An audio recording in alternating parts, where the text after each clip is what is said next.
Hello, everyone. My name's Nicole, and I'm a book publicist from River Street Writing. And today we have another Ink and Insight interview.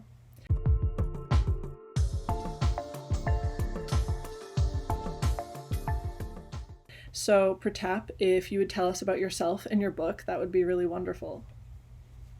Hi, everyone, and thank you, Nicole, for giving me this opportunity. I'm Pratap Reddy. I live in Mississauga. I moved to Canada in 2002, and I worked as an underwriter. And and when I migrated, right, I had this dream of wanting to become a writer. And it's not easy becoming a published writer. So even while working as an underwriter, I had this, Yeah. wanting to become a writer. So I looked around to creative writing courses, tried to send it to magazines, and that entire process of struggle and small successes, and sometimes wanting to give up. And I went through that entire cycle. Eventually, I was published by Guernica, Yeah. and this book, which I called Weather Permitting, is about the challenges new immigrants from India or elsewhere feel, when they come to Canada. But it is so counterintuitive that, you come from a British Commonwealth country, you have a working knowledge of English, you have studied in English, but it would be so difficult to find jobs, find a footing. And there were so many other challenges like daycare being so expensive, like if my wife went out to work, most of our income and we would get only survival jobs. Yeah. So most of the income would go to pay that babysitter or daycare. So all of them were so difficult. These obstacles seemed almost insurmountable. So I wrote fictional stories about these things, Yeah. And there Guernica published it, and I became a writer. And since then, I have been writing uh, this what you can call immigrant fiction, because I had still so many things to tell. Yeah. So that's how it is. And end of this week, on Sunday, my fourth book, my second collection, will be launched. It's called Remaindered People and Other Stories. Yeah. Yeah, that's great. And I think I enjoy that you did say you have more to tell still, because sometimes we pack all of our one experience into one book.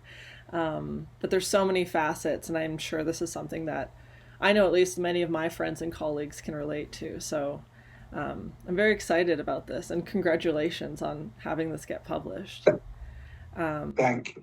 Yeah, did you want to talk more about your decision to immigrate to Canada and how this inspiration came to be, like why you wanted to be a writer and how this kind of all fell into place? See, wanting to migrate, was not a what do you call a pressing need. Like I was not running away from something, or I was in a cushy job. But there was this, that because it's a globalized world, you see that that life and lifestyle are different in other countries. So I wanted to, taste some of that. Yeah. And we had relatives already who live in the West or anywhere else, for example. So, a change from what we are born, bred, and growing old into, right? I wanted to add another dimension to my life and the experiences I had. So that was the need to immigrate. Yeah. And, it was not financial or any such thing. And I also told you that I always wanted to write, Yeah. right? I thought quite correctly that if there was a change of scene, it might sort of stimulate me to write, you know. And when I came, bingo, so many problems, and all our colleagues, whomever I, rubbed shoulders with, were all, Yeah. facing these challenges, these trials, these tribulations. And I also noticed that it would only be these new immigrants, right?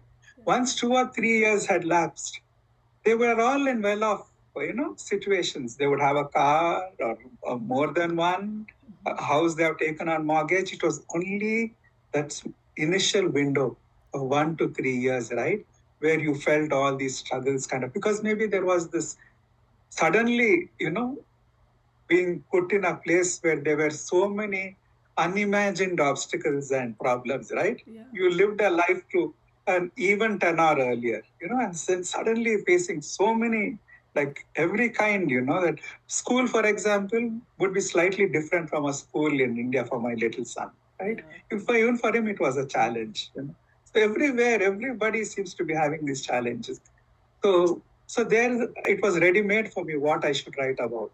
Here I was already wanting to be a writer, educated and loving books written in English. Yeah. So I had some skills about of that language, right?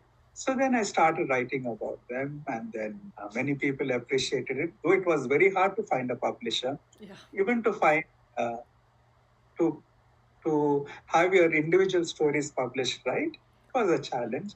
But my stories, it won that mentoring. That was the prize kind of a thing uh, from Diaspora Dialogues, right? Yeah. If it was a competition, and those who were selected would be provided with a mentor who is a published and most probably a famous celebrated writer too. So I got this opportunity, right? And that helps not only in honing and polishing your stories, but also, it helps with publishers also that you went through Diaspora Dialogues Yeah. mentoring program. So that helped kind of, to get myself published. Yeah, having kind of those connections on top of, you kind of need a bunch of layers, both a really good story and also the connections and the education and everything. So yeah, that makes sense. And it does sound like, already having that desire to be a writer in you, it was kind of this natural path that happened, which is great. Like those organic stories are the ones that people can really relate to and really really do meaningful stuff, because what I'm hearing you say too is it's just a lot of issues and problems, but it's everything at the same time. So it kind of heightens the stress and it heightens all of the, like, just in general having like the mental health aspects, right? So often my wife would wonder, what did we do? Like, I mean, it's not, sometimes if you have, because of your political ideology or something, when where you're living becomes almost impossible, right? When you go with a very different mindset when you migrate, under such circumstances. But when things were not so bad, but it was only to better ourselves when you come and you suddenly, face all these things all at once, kind of. Yeah. So, yeah. Yeah. So that's how it was. With this? But that's a kind of, it's just a kind of, like a, what do you call that? Trial by fire kind of. Yeah. Which sort of helps you to, Yeah, and I think that will bring longevity into your career as a writing too, right? Like you'll want to be a writer forever. With this newest book coming out, are there any particular unique aspects about this one that you're excited about? Yes. My first book, as I said, right, was about the problems new immigrants feel, right? Yeah. And I'd given it the title Weather Permitting. Only after coming here, we realized that the notorious Siberian cold of Canada is the least of our worries. There are so many other things to worry about. So that was it. But being an immigrant, right? And like not only my experiences of the people around me who are immigrants, there was some aspects which are not explored at all, right? For example, what about people who are left behind, your family members? See, though you might have immigrated or emigrated, how do they sort of cope with life after you have left, like empty nesters? And I noticed another phenomenon is that older people, right? They immigrate with their adult children. So neither they wanted to immigrate, nor have they the mental tenacity to readjust. They are not immigrating, so they don't have and how are they trying to adjust you? Yeah. So and I found many of them, no, it's not easy, right? Yeah. So I wanted to focus on such aspects. Another friend of mine who had come a few years ago when his daughter was little, he never found a suitable job, right? He was very well educated from premier engineering institutions. Yeah. So he decided to go back. So, as a writer, I wondered what would life be for his daughter, right? Yeah. Who from say 4 years to 12 years or 13 years or whatever, she is in Canada and then she has to go back and adjust to India. So these aspects of immigration, right? Yeah. So I wanted to explore, and many other stories in Commended People and other stories, right, Yeah. have this at the heart of it.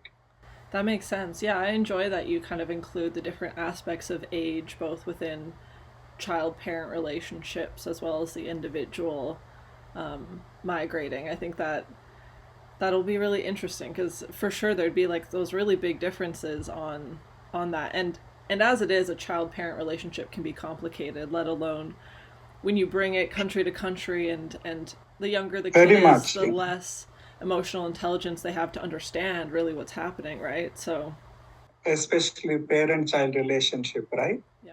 So it is, though my son is growing up in a typical Indian household, right? Yeah. So even then, because he has, I think, he's exposed to different kinds of things in Canada, in school and university and all that. Yeah. So he grows up in a way different from the way he would grow up in India. Yeah. So we see that sometimes we like it, sometimes we don't. And but this is what immigration is all about, right? Yeah. Yeah. Nothing is known for certain. It's a kind of a gamble which you Yeah, know, and almost a discovery thing yeah. to see what happens as individuals and how it shapes our personality. It can be a fascinating thing and not a bad thing. One of your stories in this collection was selected for the anthology Changing the Face of Canadian Literature. Can you tell us how you felt when that happened and more about what this story is about? There was this open call for this book, the editor sends out. So when I receive such calls, I try to send a story which has not been published either in book form or with some magazine or e-zine or something like that. And if it, it's so much better if it has something unique about it, about that story. So this story I thought, fit that bill, but I sent it, but not expecting, right, it to be accepted. Yeah. And this story, it had, for a writer, it had some very interesting things. Was that in this particular story is about very young adults who are unidentical twins. So the twin brother has come as a student to Canada and is living here. And his twin sister is back home in India. Okay. So for that, it was very nice challenge for a writer. Yeah. And at the heart of it was this a very Indian thing, or maybe it's a carryover from another age. It's about a custom. And this, as usual with many of my stories, right? It's my wife who, not deliberately, she's always bringing me news of what's happening either in Canada or what her life back home in India. So it's always, many a time I find something very interesting, about what she has mentioned. It's not identical, but it's sort of a crystal, a germ of an idea about, around which that absolutely, what do you call that, crazy imagination of a writer, right? Builds, taking that small point and builds around it. So there is that about a dog going missing, and what happens to the dog. That's the point about that culture and all that, right? Yeah. So it had that. The story also had that very sort of unique, idea about it. what happens to the dog and all that. And it's something that is, as I said, buried in culture, and it was an universal thing, right? Only we don't remember, sitting here now in this present age, that this was being done, in the world earlier. So that's how. So it got selected. I felt top of the world. I never stopped, blowing my trumpet about it, or So made me very happy and proud, and it gave me that feeling, right? That okay, I'm a writer. That feeling that you can. Yeah, That for is, sure. it layers on top of the internal feeling you have when people can recognize that, and it kind of adds into your resume, into your accomplishments. It really helps you feel more confident, and I think can help propel you into more adventures as a writer too. And one more thing, Nicole, about this story called the lime tree, right? And there was another experimentation with it, and I'm not sure whether it really added to the worth of the story. Is that it is part prose and part poem, because the twin in India is a poet, So the story is part poem and part prose. I don't know it was very effective, but obviously somebody liked it to put it in an anthology. So it was just an experimentation. So, and I would like readers, to read it and tell me actually whether it works or not. This sort of that's something different I played around with. That's great. To relieve the boredom of writing immigrant tales again and again and again. Right? I tried a variation. Yeah, when you're able to experiment like that and it gets picked up and people like it, that's really great. Are you working on anything right now that you're looking forward to? I'm working on a novel. Yeah. Excuse me.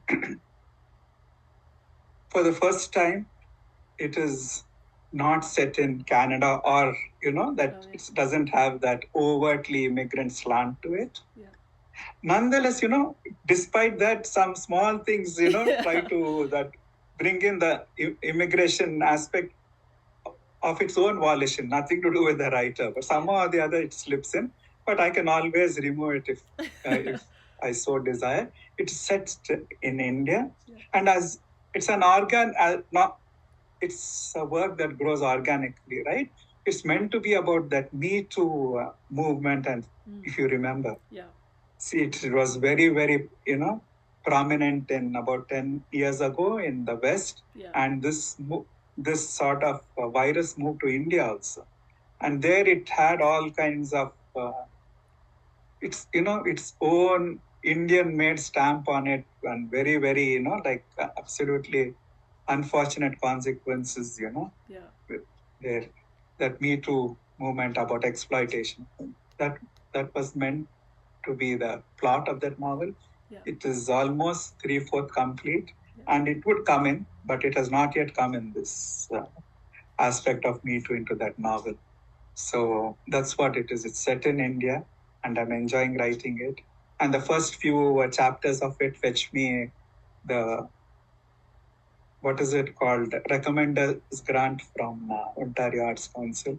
So it has given me a shot in the arm, right, to continue the book. Yeah. Well, congratulations. So, that's great. Thank you. Yeah. Yeah, this is all really exciting. So before we sign off, do you want to let people know where they can buy your books, and if they can keep up to date, if you have a website or anything? It can be bought from Chapters Indigo in Canada, their website, or you could inquire at the store. And from my publisher's website also, GuernicaEditions.com. So you could buy it in stores in Canada or Amazon, anywhere in the world, and Guernica also.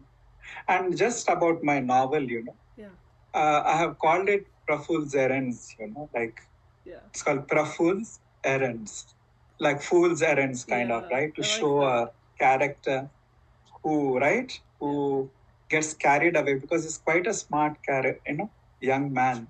but how he gets carried away by his own sense of capability and competence, right? Yeah. So this that it has got that aspect. That was what made me think of this character and and the plot, right, Yeah. surrounding him. So I Yeah. just thought I'd share about the upcoming novel. Yeah. Yeah, I love that. I think it's so interesting to hear the way stories unfold. If it starts with a character or one moment based in real life that just expands into a whole fictional world, it's always so interesting. And if there is time, if I may say Yeah. so, right, there is a interesting story called Finding Kitty in my collection.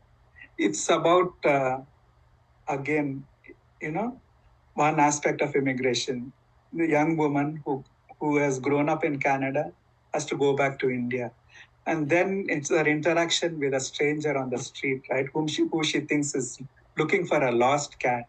Mm. In fact, my wife had told me something similar, not exactly the same, Yeah. about her sister-in-law, uh, you know, losing a cat, when on the road, right? It went away and never came back, kind of.